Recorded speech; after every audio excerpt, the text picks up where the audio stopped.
बिस्मिल्लाहिर्रहमानिर्रहीम। अस्सलाम वालेकुम नादरीन, आप यूट्यूब चैनल देख रहे हैं। मैं इमरान खान हूँ। नादरीन, एक आपको अजीब चीज़ बताता हूँ और ये रियलिटी है। हुकूमत इस वक्त कुछ मीटिंग्स कर रही है और ख़बरें चला रही है कि जनाब हम 8 फरवरी को लॉन्ग मार्च को रोकने की तैयारी कर रहे हैं।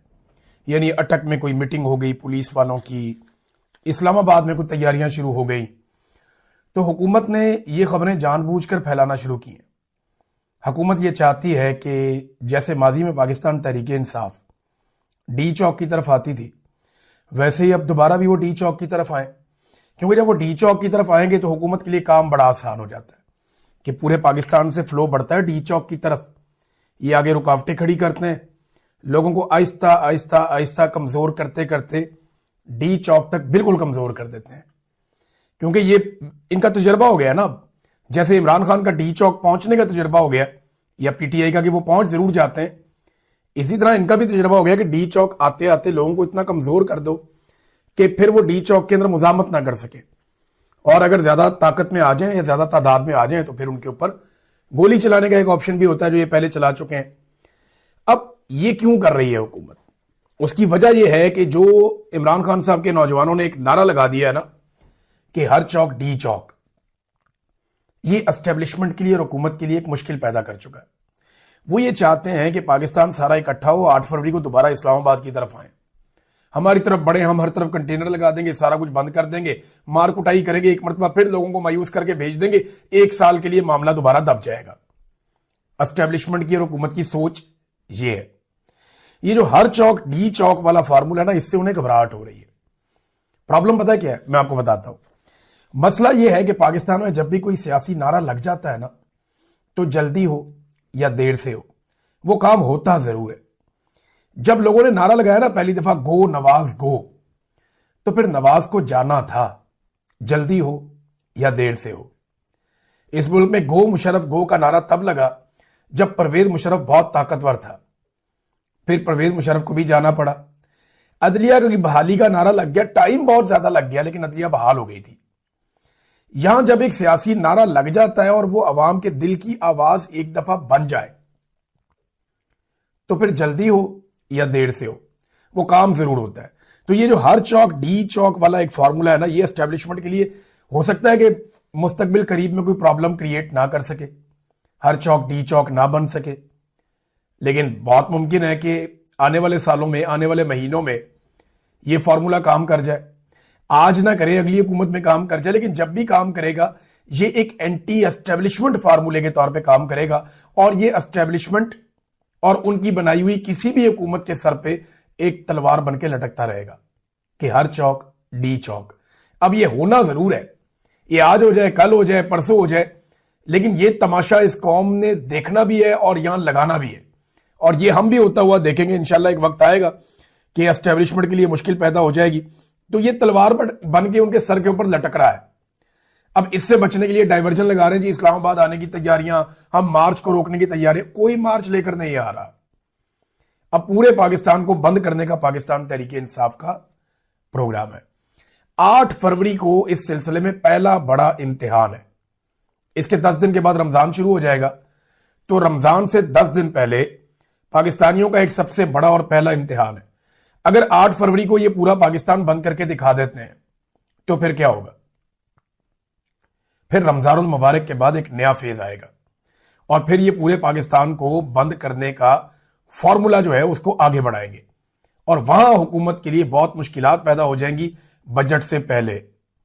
लिहाजा इसीलिए ये बार बार कह रहे हैं और ये इस किस्म की खबरें चलाई जा रही हैं। जो मैंने आपको बताया, आर्मी चीफ की नादरीन तस्वीर आ रही है, वो शरीफ खानदान की निजी जो तकरीब है शादी की, उसमें शिरकत के लिए गए। अच्छा, आर्मी चीफ ना, ये कंट्रोवर्सी होती है कि एक सियासी खानदान के साथ या मखसूस सियासी टोले के साथ आर्मी चीफ ने अपने आप को अलाइन कर लिया है। यानी सरकारी मुलाजिम जो है वो लगातार, या एक सरकारी ऑफिसर जो है वो लगातार एक जानिबदारी साबित कर रहा है जो नामुनासिब है कि भाई ये पॉलिटिकल पार्टी ना, ये इक्तदार में, मैं इनके साथ हूं, ये खानदान है, ये मेरे हैं।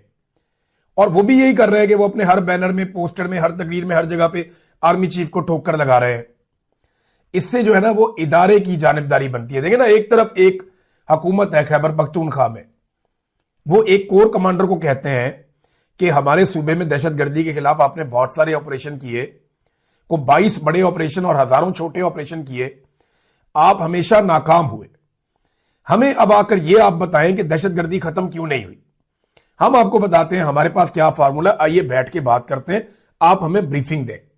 अब ये कानूनी और आईनी नुक्ता नजर से उनका हक है, वो कोर कमांडर वहां नहीं जा रहा, जहां सरकारी ड्यूटी है, जहां पे काम है, जहां आईन का हुक्म है कि आपको जाना है, वहां नहीं जा रहा है। वो बुला रहे हैं कि आओ आकर हमें बताओ भाई, हम मुतासरीन में से हैं, आओ बैठो। कोर कमांडर वहां नहीं जा रहे। लेकिन आर्मी चीफ जो कोर कमांडर के भी सीनियर ऑफिसर हैं, वो कहां जा रहे हैं? एक दूसरे सूबे की वजीर आला के बेटे की शादी में। अब यह है नहीं दोहरा मेयार कि एक सरकारी मुलाजिम जिसको अवामी मुंतखब नुमाइंदे बुला रहे हैं कि पब्लिक इंटरेस्ट में आकर ब्रीफिंग दो, वो नहीं जा रहा, और उसका सीनियर सरकारी मुलाजिम वो दूसरे सूबे की वजीर आला उसके बेटे की शादी के अंदर जा रहा है, मेहमानों को रिसीव कर रहा है। तो ये वो चीजें हैं जो पाकिस्तान के अंदर नफरत को जन्म देती हैं। देखिए, इदारा तो पाकिस्तानियों का है ना। अब फौज को तनख्वाह का भी अकेला शरीफ खानदान तो नहीं देता, या फौज को जो सैलरी मिलती है वो पूरी कौम देती है। एक एक बच्चा, एक एक शख्स, देखें कौम कितना अपना खून पसीना बहाती है, अपना पेट काट काट के पैसे देती है, उसके बाद उन्हें अपनी हिफाजत की रिस्पॉन्सिबिलिटी वो एक इदारे को देते हैं। बेशुमार वसाइल, बेशुमार पैसा गरीब कौम होने के बावजूद वो देते हैं एक इदारे को अपनी सिक्योरिटी के लिए। और वो इदारा जो है वो अगर जानबदारी का मुजाहरा करे उसके सरबराह, तो फिर मनफी तासुर बनता है, मुस्बत नहीं बनता। अच्छा, एक और चीज मैं देख रहा हूं, और ये दानिश्वर जानबूझ के कर रहे हैं ये हरकतें। खासतौर पर अफसार आलम ने यह हरकत की है, बड़ी नामुनासिब। शफीउल्लाह जान बात कर रहे थे, ऑपरेशन पे बात हो रही थी, उन्होंने हमारी मर्जी के खिलाफ ऑपरेशन हो रहा है। अब बहुत सारे लोग ये साबित करना चाहते हैं कि नहीं जी नहीं, ऑपरेशन तो जनाब सुहेल आफरीदी की मर्जी से हो रहा है, ये साबित करना चाह रहे हैं। हालांकि वो बार बार कह रहे हैं जनाब हमारी मर्जी से नहीं हो रहा, हम इन्हें कह रहे हैं कि जरगे की बात मानो, हम इन्हें कह रहे हैं कि बैठो हमारे साथ बात करो। ये कोई बात सुनने के लिए तैयार नहीं है। बंदूक के बलबूते पे जबरदस्ती ऑपरेशन किया जा रहा है। हम कलम वाले और दलील वाले लोग हैं, तो हम तो अब बंदूक उठा के सामना नहीं कर सकते, तो ये जबरदस्ती ऑपरेशन किया जा रहा है। तो बड़ी एक भोंडी और गलीज किस्म का क्वेश्चन जो है वो अफसार आलम ने किया। तो फिर आप पैकेज क्यों दे रहे हैं, अंदाजा करें आप। यानी सवाल ये है, और मुख्तलिफ लोग कर रहे हैं। मैं तलत हुसैन से एक्सपेक्ट कर रहा था इस किस्म का सवाल, लेकिन ये सवाल मैंने अफसार आलम के मुंह से सुना। मैं ये एक्सपेक्ट कर रहा था कि तलत हुसैन इस लेवल तक जाएंगे, लेकिन चले सवाल आप देखें ना। वो ये कहते हैं कि अगर ऑपरेशन आपकी मर्जी से नहीं हो रहा, तो ऑपरेशन से जो मुतासरीन हैं आप उनकी मदद के लिए पैकेज क्यों दे रहे हैं, आप उनकी मदद क्यों कर रहे हैं? यानी आप मजलूम के साथ अगर खड़े हो रहे हैं तो आप जुल्म में शरीक हैं। ये अजीबोगरीब बात नहीं है। यानी जिसको मार पड़ी हुई है, जो दरबदर हुआ है, जो सड़कों के ऊपर रुल गया सर्दी में, जिसको घंटों और पूरे पूरे दिनों जिसको इंतजार करना पड़ा, जिनकी गाड़ियों की कतारें ही खत्म नहीं हो रही, जिनके बच्चे बुजुर्ग सारे सर्दी के अंदर रुल गए हैं, उनकी मदद करने जाओ तो वो कहते हैं जी आप ऑपरेशन में मददगार हैं। कैसी मुनाफकत है और कैसी दो नंबरी है। इनकी सहाफत भी ऐसे और इनकी दानिशवरी भी ऐसे ही है। नाज़रीन, तहरीके तहफ़्फ़ुज़ आईन पाकिस्तान का एक एलामिया आ गया। वो एलामिया मैं पहले आपके सामने रख देता हूं, ये इंपॉर्टेंट है खबर। और इसमें कराची के अंदर ये सारे लोग बैठे और बैठ के कराची प्रेस क्लब का बहुत शुक्रिया भी अदा किया जिन्होंने इन्हें मौका दिया। और जो इनके मुतालबात सामने आए उनमें नंबर 1 मुतालबा है शफाफ इंतखाबात। उन्होंने कहा जी अगर आईनी और जमहूरी बहाली आप चाहते हैं तो पाकिस्तान में साफ और शफाफ आजादाना इंतखाबात करवाने होंगे, इसी से मुमकिन है। ये पहला मुतालबा है कि फौरी तौर पर एक गैर जानिबदार नए चीफ इलेक्शन कमिश्नर का तकर्रुर किया जाए। नए और बाइख्तियार इलेक्शन कमीशन के तहत साफ और शफाफ इंतखाबात करवाए जाए। और 8 फरवरी के तो उन्होंने कहा कि साथ ही आपको पता है कि वो तो धांधली ज़दा थे, उनकी तहकीकात करवाई जाए। जिम्मेदार अनासर का तायुन करके उन्हें आइन के आर्टिकल 6 के तहत सजा दी जाए। नंबर 2, सिंध हुकूमत की नाकामी। उन्होंने कहा जी मुकम्मल तौर पर नाकाम हो गई है। ये जो गुल प्लाजा वाला वाकया है इसकी उन्होंने मिसाल दी। और गुल प्लाजा वाला वाकया नाज़रीन बड़ा ही दिलखराश वाकया है, बहुत तकलीफ दे वाकया है।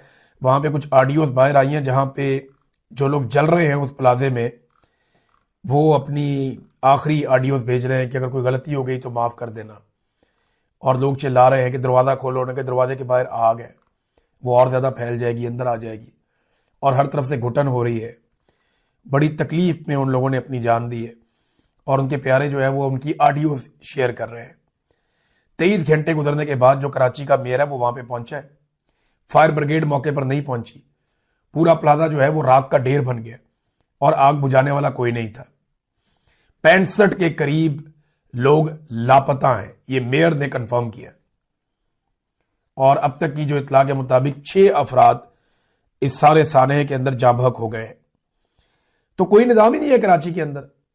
ये प्लाजे बन रहे हैं, ऊपर नीचे बन रहे हैं, वहां पे फायर सेफ्टी का कोई तरीकाकार ही नहीं है। पूरी दुनिया में प्लाजे बनते हैं, पूरी दुनिया में आग लगने के वाकयात होते हैं, लेकिन आगे बुझती भी बहुत तेज है, बहुत जल्दी।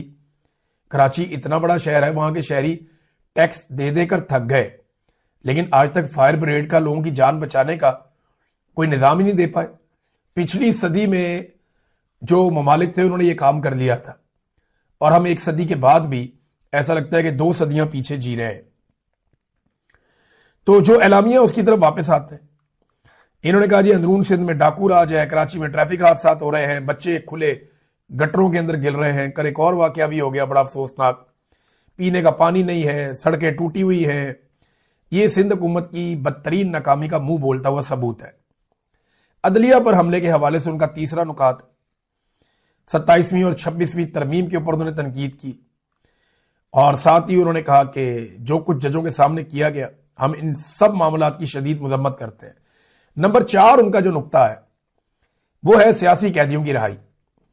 तमाम सियासी कैदियों को फौरी तौर पर रिहा किया जाए, जिनमें इमरान खान, उनकी अहलिया शाह महमूद कुरैशी, एजाज चौधरी, डॉक्टर यास्मीन राशिद, उमर सरफराज चीमा, मियां महमूद रशीद साहब, साजिदा साहिबा, हामिद रजा साहब, हसान नियाजी, अली वजीर, अब्दुल समद और बहुत सारे और लोग हैं। फिर बलोच यकजहती कमेटी के जो असीरान हैं, जिनमें मारंग बलोच और बीबो बलोच और बहुत सारे और लोग हैं, उन सबको भी फौरी तौर पे रिहा किया जाए, और उनकी मुलाकातों के ऊपर जो पाबंदियां इन लोगों की वो खत्म की जाए।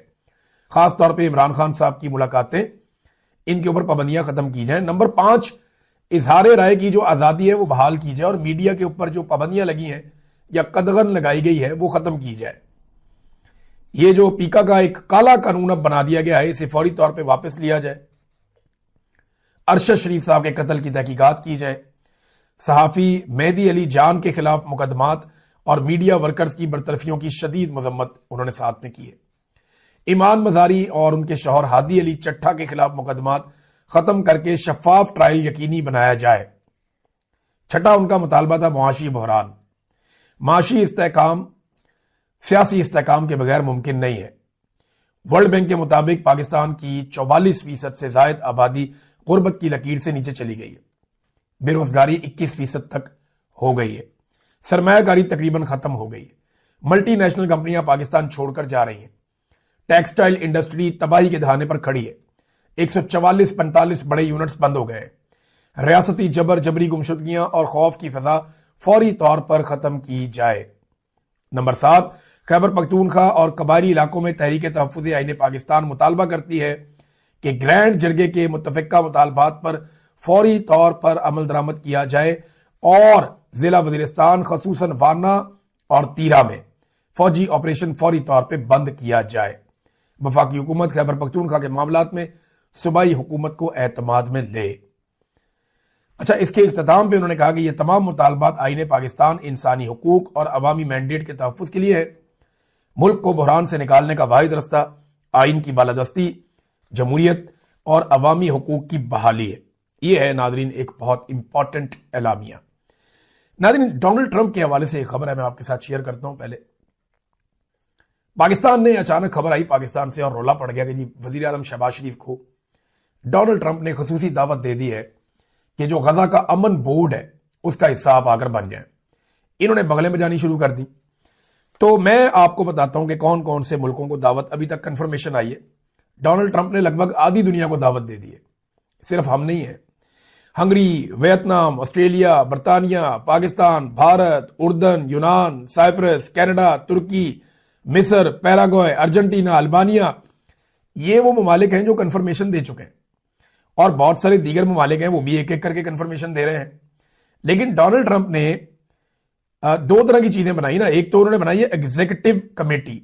जो एग्जीक्यूटिव कमेटी है उसके तो चेयरमैन है डोनाल्ड ट्रंप खुद, और उनके साथ मार्को रूबियो, टॉनी ब्लेयर, ये बरतानिया के साबिक वजीर आजम है, स्टीव विटकॉफ और जेरेड कुशनर उनके दामाद हैं, अजय बंगा ये वर्ल्ड बैंक के सदर हैं, रॉबर्ट गैब्रियल इसराइली बिजनेसमैन है एक जिनका नाम है याकिर गैबे। ये लोग जो हैं ये इनकी अपनी जो पर्सनल कमेटी एक बनाई हुई है डोनाल्ड ट्रंप ने, उसके रुकन है। अब वो जो बोर्ड बना रहे हैं उसके अंदर बहुत सारे ममालिक को शामिल करना चाहते हैं। शर्त यह रख दी है कि $1 अरब आप जमा करवाएं और आकर बोर्ड के मेंबर बन जाएं। अब कई मुल्क कह रहे हैं हम दे देंगे पैसे, डोनाल्ड ट्रंप के साथ मिलते जुलते रहेंगे, ताल्लुकात बने रहेंगे उनके, तो वो तो कई ममालिक राजी है कि वो पैसा दे देंगे $1 अरब। लेकिन टॉनी ब्लेयर ने इस मुतालबे से अपने आप को अलग किया। उन्होंने कहा जी मैंने ये नहीं कहा। कुछ और लोग भी इसको हैरत की नजर से देख रहे हैं। यानी कनाडा ने कहा जी हम तो पैसे इस तरह नहीं दे सकते $1 अरब। अब अगर पाकिस्तान को $1 अरब देना पड़ा तो क्या पाकिस्तान दे सकता है? अभी हाल ही में हमने यूएई से $1 अरब उनके वापस करने थे, तो हम रोल ओवर करवा रहे हैं, बार बार करवा रहे हैं। तो जब हम पैसे वापस नहीं दे पाए यूएई को, तो हमने उन्हें क्या दिया, फौजी फाउंडेशन के शेयर्स दे दिए, $1 अरब के बदले में बेच दिए उनको। तो अब हम $1 अरब अमेरिका को कैसे देंगे, या इस कमेटी को कैसे देंगे कि जनाब ये $1 अरब आ गया, ये आप ले लें? तो क्या हम फिर कुछ भेज देंगे या इनको भी कुछ भेज देंगे? तो सवाल ये पैदा होता है। बहरहाल शहबाज शरीफ साहब की ख्वाहिश तो ये होगी आर्मी चीफ की कि किसी तरह पाकिस्तान भी इस बोर्ड का हिस्सा बने, और इसको जनाब ताहिर अशरफी वगैरह कह रहे हैं जी बड़ी बहुत बड़ी कामयाबी है, बहुत बड़ी सफारती महात पे उम्मत मुस्लिमा की। और भाई ये कमेटी करने क्या जा रही है, पहले ये तो समझ लें आप। ये गजा की जो साहिली पट्टी है उसको एक बेहतरीन किस्म का बनाने जा रही है जदीद शहर, जहां पे रिजॉर्ट्स होंगे, जहां पे बड़े बड़े होटल्स होंगे, जहां दुनिया के अमीर तरीन लोग आया करेंगे एंजॉयमेंट के लिए, क्योंकि वो दुनिया का एक महंगा तरीन प्लॉट है, बहुत खूबसूरत एरिया है। नंबर 1। नंबर 2, ये जो गजा के मुतासरीन है उनको वहां से शिफ्ट करेंगे, उनका वहां पे कोई हक नहीं होगा, ये उनका प्लान है। नंबर 3, हमास को मुकम्मल तौर पे गैर मुसल्ला भी यही लोग करेंगे, और इसराइली सरहदों का तहफ्फुज भी हमेशा यही लोग करेंगे। ये कोई डायरेक्टली कोई फलस्तीन रियासत बनाने नहीं जा रहे। ये बात आप तमाम लोग अपने दिमाग में बिठा लें। तो ये बिला वजह उठ के ना अपने मुंह मियां मिठू, ये ताहिर अशरफी जैसे लोग उठ जाते हैं, उठ के तारीफें शुरू कर देते हैं कि जनाब ये बहुत बड़ी कामयाबी है, इससे बड़ी कामयाबी हो नहीं सकती। तो ये जो भी कहते रहे, हकायक आपके सामने ही रहेंगे। नाज़रीन, एक चीज मैं आपके साथ और बड़ी इंटरेस्टिंग शेयर करता हूं कि एहसन इकबाल साहब ने उड़ान पाकिस्तान को लेकर बड़ी खप डाली हुई है। अभी ये स्पेन गए तो इन्होंने कहा जी मैं मलका से मिला, तो मलका ने बड़ी तारीफें की उड़ान पाकिस्तान। पता नहीं उनको ये नाम भी आता होगा या उन्हें पता नहीं किस तरह याद दिलाया होगा। मैं तो यानी मेरी तो समझने की सलाहियत ही इतनी नहीं है कि जनाब स्पेन की मलका पाकिस्तान के अंदर एहसन इकबाल का एक प्रोग्राम है उड़ान पाकिस्तान, उसकी तारीफें कर रही है। हालांकि उड़ान पाकिस्तान की टोटल हकीकत क्या है मैं आपके सामने रखता हूं। इसके अंदर ना 5 ईज हैं। E for elephant. इसके अंदर जो है 5 ईज हैं। पहला ई जो है वो एक्सपोर्ट्स का है। पाकिस्तान की एक्सपोर्ट तबाह बर्बाद हो रही है। ये मैं नहीं, हुकूमत कह रही है, हुकूमत का डाटा कह रहा है कि एक्सपोर्ट्स के अंदर हम नीचे जा रहे हैं। नंबर दूसरा ई है ई पाकिस्तान, यानी जो आईटी है या इलेक्ट्रॉनिक्स है, हर चीज को जो है वो एक आईटी के साथ जोड़े, कंप्यूटर के साथ जोड़े, वो इस तरीके का ई पाकिस्तान। तो उसमें पाकिस्तान क्या कर रहा है, हम तो फायरवॉल लगा रहे हैं, हम तो वीपीएन जो है वो बंद कर रहे हैं, हम तो जनाब इंटरनेट की बार बार बंदिश करते हैं, हम तो दुनिया में जो सोशल मीडिया के प्लेटफॉर्म्स हैं उनको बैन करते हैं। तो ये भी कारकर्दगी पूरी दुनिया के सामने। Number 3 environment. पाकिस्तान में स्मोक की हालत देख लें, दरख्तों की कटाई देख लें, इस्लामाबाद में दरख्तों की कटाई देख लें, पूरे पाकिस्तान के अंदर जो जंगलात की इन्होंने हालत कर दी है, तो उससे आपको पता चल जाना चाहिए कि एनवायरमेंट में हमने कितना काम किया है। चौथा ई है एनर्जी। सर्दियों में लोड शेडिंग हो रही है, तवानाई की जो कीमत है पेट्रोल की या बिजली की वो कहां से कहां पहुंच गई है। सारा कारोबार बंद करने वाले ताजिर वो ये कह रहे हैं कि एनर्जी की प्राइस इतनी बढ़ गई है और इतनी ज्यादा हो गई है शरीफ खानदान की घटिया पॉलिसियों की वजह से कि ना हम एलएनजी अफोर्ड कर सकते हैं ना बिजली अफोर्ड कर सकते हैं, तो वो अपने यूनिट बंद कर करके जा रहे हैं पैसा निकाल के। ये है जनाब चौथा एनर्जी का। नंबर 5 है जी इक्विटी एंड एम्पावरमेंट। ये खालिसतन जो टर्मिनोलॉजी है ये बिजनेस कम्युनिटी के लिए होती है कि ज्यादती ना हो किसी के साथ, एम्पावरमेंट दी जाए, लोग काम करें और उनके पास खुद इख्तियार आए, वो अपने आप को इनहेंस करें, आगे बढ़े। ये तो पाकिस्तान में हो नहीं रहा, कारोबार तो लगातार नीचे जा रहा है। ये इक्विटी और एम्पावरमेंट जब होती है तो इन्वेस्टमेंट आती है। तो पाकिस्तान में इन्वेस्टमेंट कौन सी है? बेड़ेगर्क हो गया। जो इन्वेस्टमेंट थी वो भी लोग निकाल निकाल कर जा रहे हैं, बैनुल अक़वामी कंपनियां पाकिस्तान छोड़ छोड़ के जा रही हैं। तो ये है एहसन इकबाल की उड़ान प्रोग्राम की टोटल औकात। बेड़े ही गर्क कर दिया इन्होंने इकोनॉमी का। 5 ईद रखे थे, एक ई के अंदर भी पाकिस्तान ने बेहतर परफॉर्म नहीं किया। तो उससे मलका कह रही है जनाब क्या उड़ान है आपकी। पता नहीं किसने मलका को वर्ड उड़ान याद करवा दिया और पता नहीं उड़ान को बताया क्या होगा कि ये उड़ान किस चीज को कहते हैं। तो ये हर दफा कौम को एक नया चूरन बेचते हैं, फिर बेच रहे हैं, जबकि तवज्जो सिर्फ एक काम पे है सबकी, पीटीआई को ठोको, उसको मारो। यानी मिलिट्री एस्टेब्लिशमेंट ने एटम बम के अलावा हर हथियार पीटीआई पे इस्तेमाल कर लिया है।